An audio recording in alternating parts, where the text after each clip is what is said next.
To make a mask that has a different color lining on the inside of the mask from the front of the mask, which in this case I'm going to make a green mask, we would cut the pieces slightly differently. They are still 7.5 inches wide, but the lining piece is 7.5 inches wide by 7 inches tall. The front of the mask is 7.5 inches wide by 9 inches tall. The interfacing is still 7 by 7. And you would place it on the mask and iron it on 1 3/4 inches from one of the edges, 1 3/4 inches from the edge. So it's 7.5 across, 9 tall, 1 3/4 down. Center your 7-inch interfacing so that you have a seam allowance on both sides. And you still need your 1.5 inch by 40 inch two strips, 1.5 by 40 inches to make your seam binding tape from. The seam binding tape is made by first ironing. You fold it in half, iron it all the way down.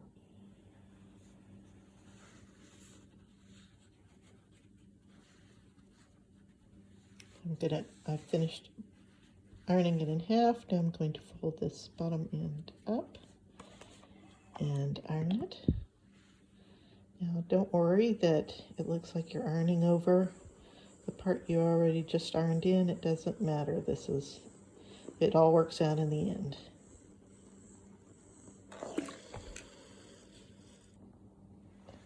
Some people prefer not to sew this at all and just do it with the iron, so I'm going to demonstrate how to do that. You would fold it in half and iron it, then open it, fold up one side and fold it almost to the center fold and iron it. And now we're going to fold the other side almost to the center fold and iron it. So we're leaving a small channel right in the middle and ironing it all the way to the end. Once you've got that ironed, then you come back down to the end and fold it in half again, meeting the two edges here. So basically all the raw ends are enclosed completely in the middle, and then we're going to iron it all the way down again. Once you're finished ironing your seam binding tape, it should look like this. Open it out once, not all the way, leave the first fold in there. And we're only going to sew the ends. We're going to finish the ends by folding in one corner at a 45-degree angle, fold in the next corner to make a point, then fold the point down, like so, and then fold in half. That will make a very nicely finished end for the tie. And we're just going to sew straight across the end to secure that. And then we're going to leave the rest of this open. We'll use it at the very end of the project. It's the very last thing we put on the mask. Once you've done it on one end, go ahead and do it on the other end of that tie, and then do it for the second tie so that all 4 ends have been finished.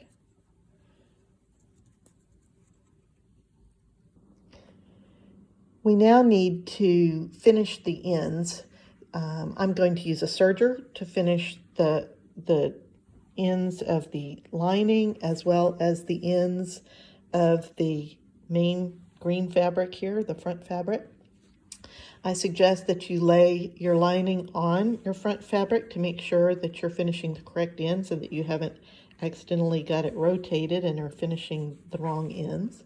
We want to finish these cross ends. So I'm going to take those to the serger. You can also do that with your zigzag on your regular sewing machine. If you don't have a serger, just finish the end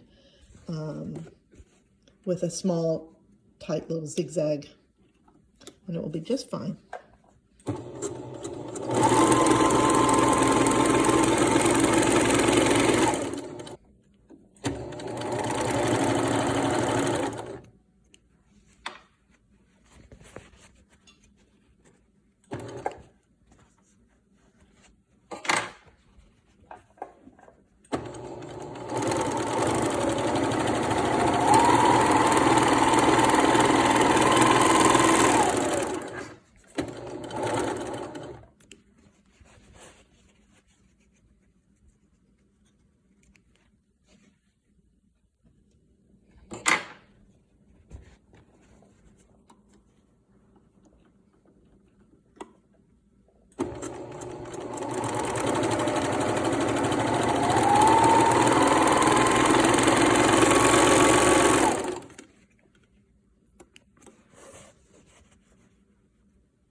Once you finish the ends, we want to put right sides together.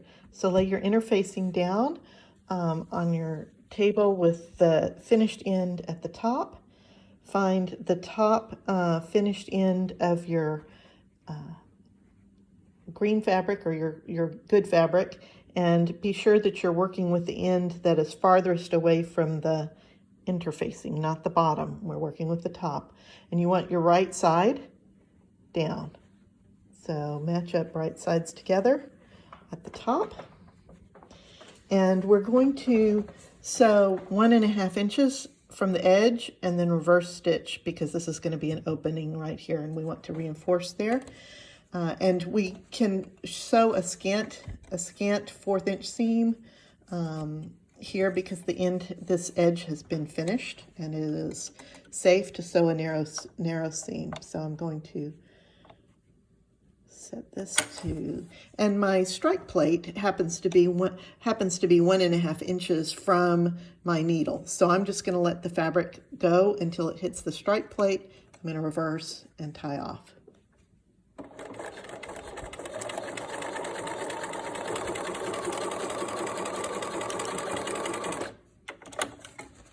And then you just want to flip the fabric over and do the same on the other side. So 1.5 inches on the other side. Scant 1/4 inch seam.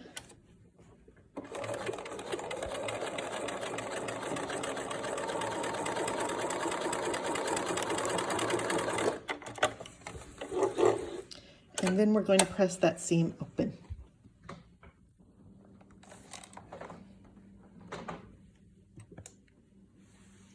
We're going to press it open even in the part in the middle there that's not sewn. Just going to try to press it open as evenly as possible.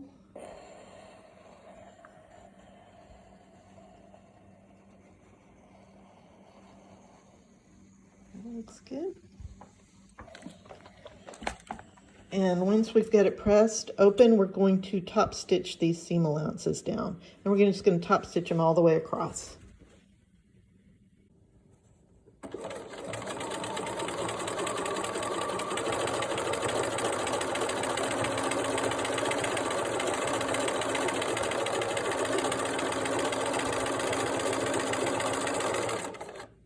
When I get to the end, I'm going to just put my needle in my fabric, lift my presser fit, pivot,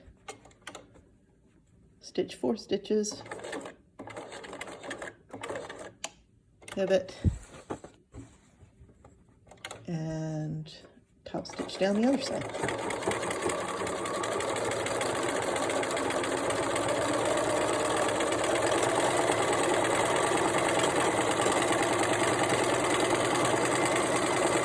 And right off the end.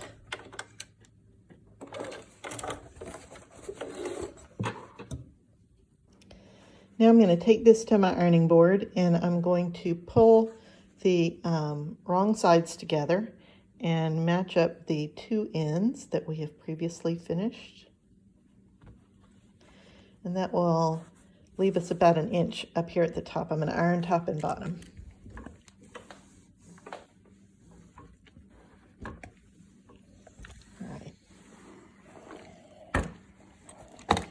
Now we're about to make the casing for the pipe cleaner.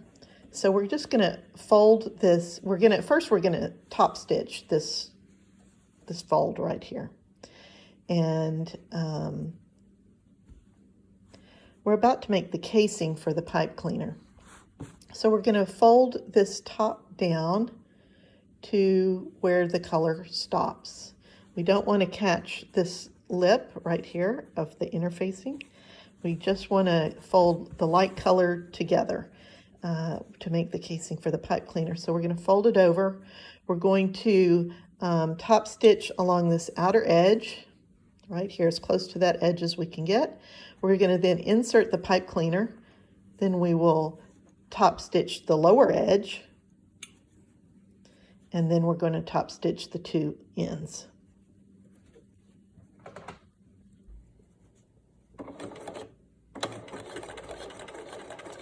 I'm top stitching just a scant 1/16 of an inch from the fold.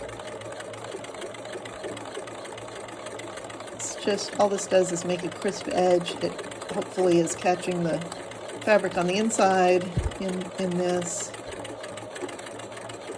but we're just making a crisp edge here. I'm gonna sew right off the end.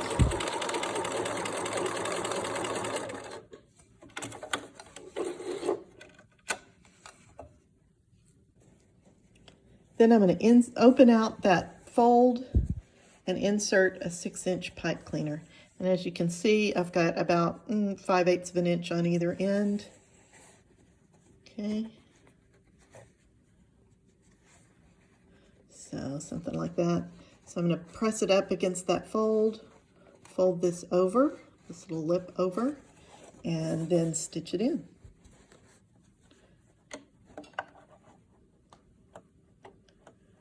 Can be a little bit tricky, so the main thing is we don't want to catch the lining, but we want to encase that pipe cleaner as well as we can in this casing.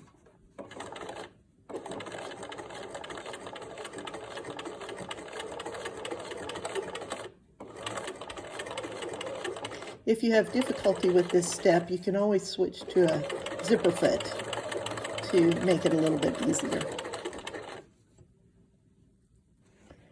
Once you've got that done, you want to kind of feel where the pipe cleaner is on each end and just top stitch, not right at the edge of the pipe cleaner, but somewhere in this middle space, and top stitch straight down just to keep it from working its way out and puncturing a seam somewhere. So we're just securing it, giving it a little pocket to sit in.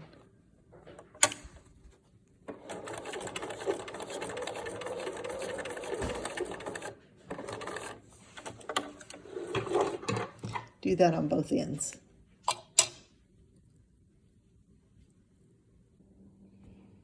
All right, once that's done, really the hard part's done. Now we want to open this out so that right sides are together again and match up those two finished edges. And sew again, just a scant 1/4 inch seam down here on the lower edge. This time we're sewing all the way across.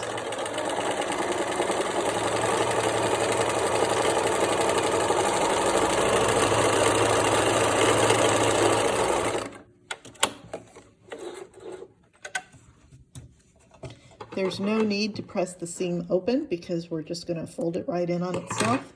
Instead, just open the tube, you know how the tube, and invert it. You'll have to bend that pipe cleaner a little to make that happen, but no worries because you can straighten it right back out again. And once you've got that open, use a ruler or some sort of a straight edge to slide in there and kind of extend that seam and press it.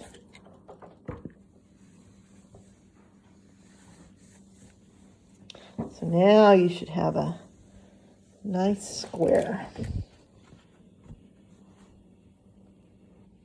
It won't be exactly square, of course, because we've already folded down pieces and made seams, but it is ready now to do your pleats.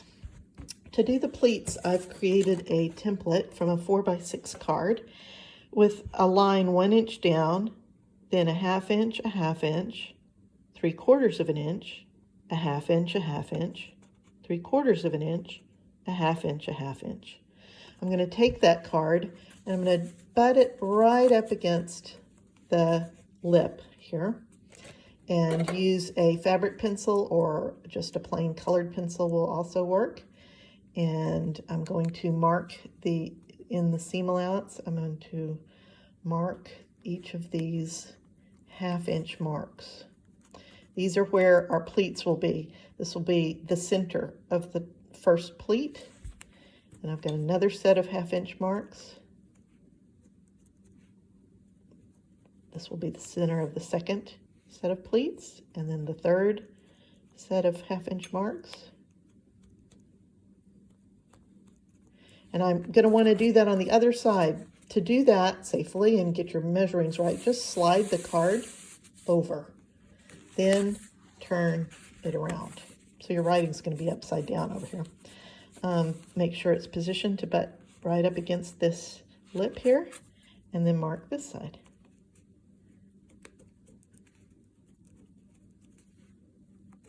Exactly the same way. Each of the 1/2". Those are 3 pleats that we're going to be making. Right, done.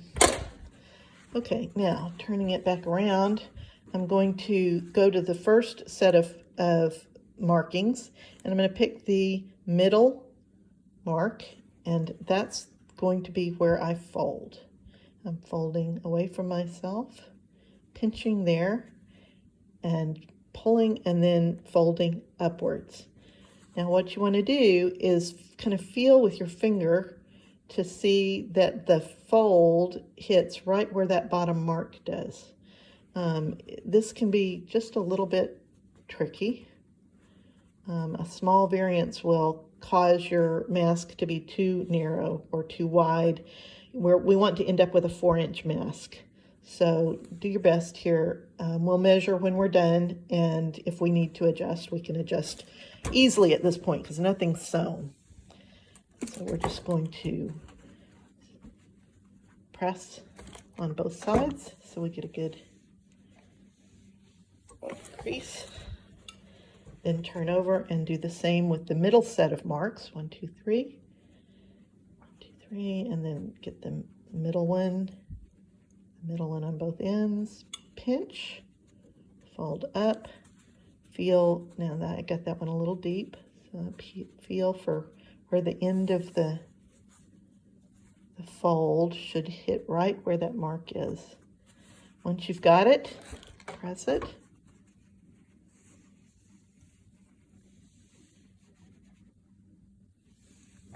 Turn it over, press on the other side.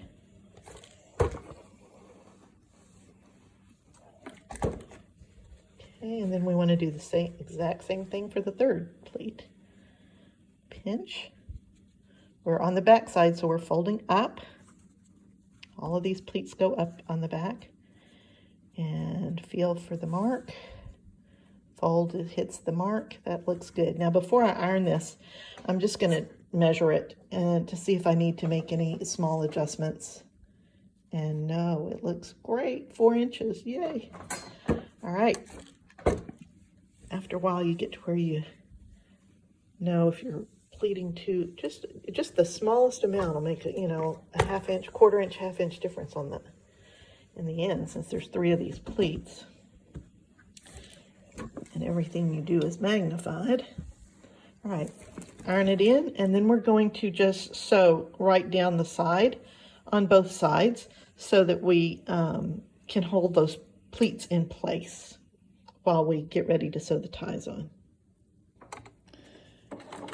As you sew, you may have to lift your presser foot every once in a while to make sure the fold goes underneath and doesn't flip backwards. We don't want no folds to flip backwards. And we're stitching this really scant eighth of an inch, and this is just basting really to hold those pleats in place while we finish up this mask. Don't even have to sew all the way to the ends. It's just enough to catch the pleats. Then you want to turn it over and do the same thing on the other end. Once you've basted both ends of the mask, find one of the ties, fold it in half lengthwise, and find the center. You want to find the center of that tie and position the center of the tie in the center of the mask. Right about there. You want to completely encase that raw edge of that mask in the seam binding tape. And then we're just going to start with the mask. So we'll sew the mask and then all the way down this side of the tie, then we'll turn it around and sew off the other end of the tie. So main thing is making sure this is completely flush against the edge of the mask. And then we're going to top stitch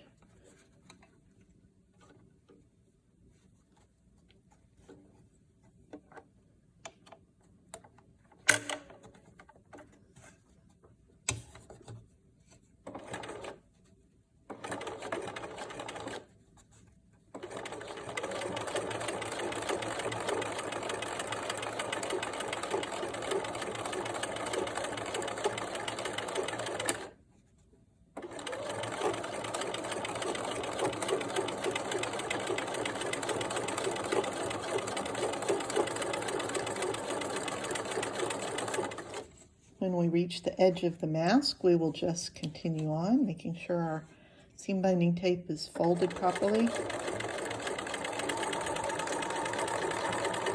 And we will stitch all the way to the end of the seam binding tape. Once you've sewn all the way to the end of the seam binding tape, just flip the mask over, go back to where you started before. Make sure if you didn't catch the all of the bottom of the mask, see how I didn't catch that piece? Just go back and catch it on this side.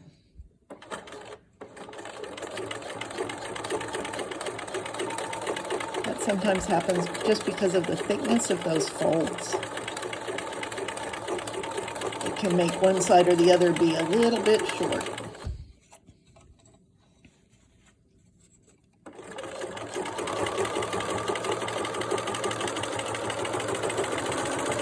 And then sew on off the end to the end of that part of the tie.